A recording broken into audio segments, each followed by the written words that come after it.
r/no sleep. Posted by u/MidnightPaper. There's a strange newspaper that's only delivered at midnight. Part 3.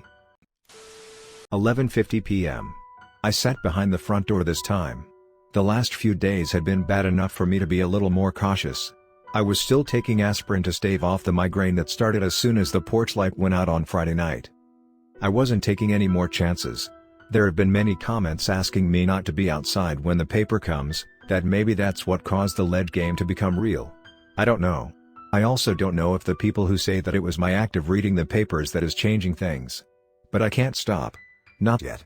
I need to read the paper to understand it, to understand how much my father knew, and how it affected him. I had lost touch with my dad. The funeral was hard on him, hard on all of us. He retreated after that, wouldn't even want me over for Thanksgiving or Christmas. One thing he said back then, that I've been thinking about, was, "It's my fault." Did he mean the Midnight Paper? Did he think reading had done something to my mom? Now he's gone too. The doctors said he sustained several injuries. Some of them were old, already healed. Self-harm was suspected, as was some sort of mental breakdown. When I got here, most of the mirrors were either covered up, removed, or smashed. His TV screen was covered with cardboard and hidden under a comforter. I'm still looking through my dad's notebooks. He must have hundreds of them. Most don't even make any sense, just scrambled words that I have a hard time deciphering because of his handwriting. 11:59 p.m. It was time. Once again I didn't feel ready. Once again I felt like I was doing something stupid. But I didn't have a choice. At midnight, on the dot, the porch light went out. Through the keyhole, I could see the already familiar patch of darkness form on the welcome mat. Then I blinked and the lights were on again. There, where it always was a brand new edition of the Midnight Paper. I opened the front door, and hesitated. I was looking at that bundle of bound, black pages with the same kind of cautious respect reserved for dangerous animals and predatory pieces of machinery. You don't put your hand anywhere close to a meat grinder. You don't try to grab a rat or a raccoon with your bare hands. But I walked over and grabbed the Midnight Paper anyway. The second I felt its pages touch my skin, I thought that I should have worn gloves. Whatever. It probably didn't make a difference. I was going to read it, and that was probably worse.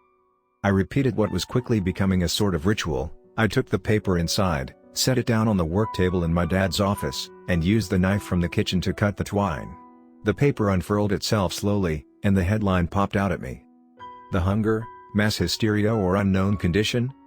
After a bizarre series of events that spanned only a few days, government officials and healthcare professionals are struggling to treat the residents of a small town in upstate New York.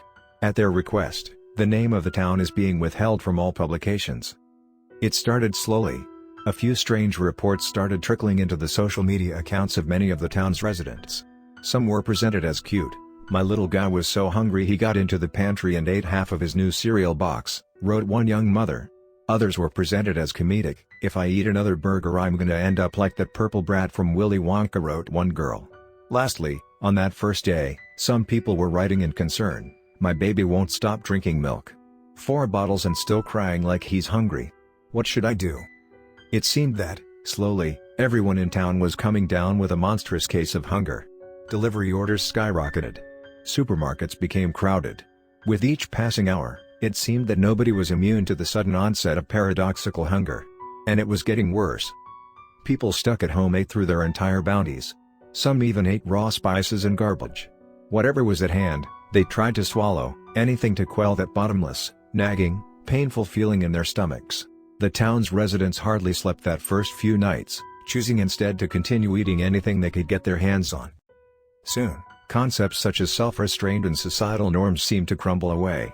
Restaurant staff left customers unattended and raided the kitchen and even the freezer, eating food and ingredients raw. Local businesses that served no food were abandoned, and those that did serve it were overrun. People could scarcely make it out the front door, sitting on the sidewalks with their bounty and eating through it on the spot. The town's only hospital was filled to the brim. The lucky few who were able to get a doctor to themselves were put through a gauntlet of medical tests. Every possible avenue was pursued, from parasites such as tapeworms to neurological conditions, to psychological breakdowns, and they all came back lacking evidence. The town's water supply was tested for anything out of the ordinary, with nothing to show for it. It wasn't long before violence erupted. Food was running out, and anything, even dog food, Even the dumpsters behind butcher shops, even pet store cages, were now viable options. People were trading blows over scraps on the street. Soon, fists and blunt objects weren't enough. It was long before someone pulled a knife or a firearm.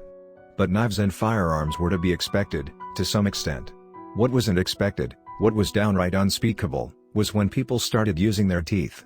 It was less than a week before it happened, and once it did, it was as if a line was crossed. One person did it, so it became an option for everyone else. Bundles of discarded, bloodied clothing became a common sight. The residents were soon joined by several out-of-towners, concerned family members and friends, law enforcement agencies, medical experts.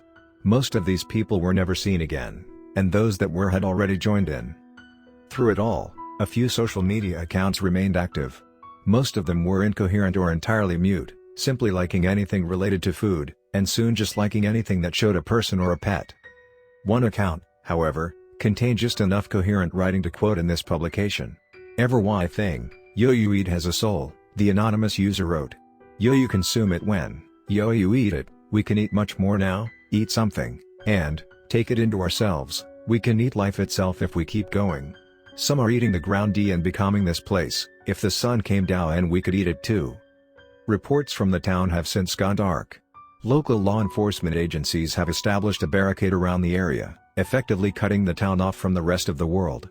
There have been sightings of the military as well, with some rumors even stating that gunshots and explosions have been heard.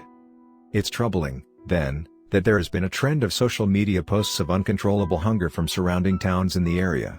Government officials have stated that there's nothing to worry about, these posts are part of a social media frenzy. "A sick joke," said a representative whose name has since been pulled. "The people in the town are being treated, and there's absolutely no danger of other towns succumbing to the same condition." As soon as I was done reading, I backed away from my dad's desk as if it had suddenly caught fire. This one was worse. Worse than the lead game. Worse than the removal doctor. Worse than the new kid.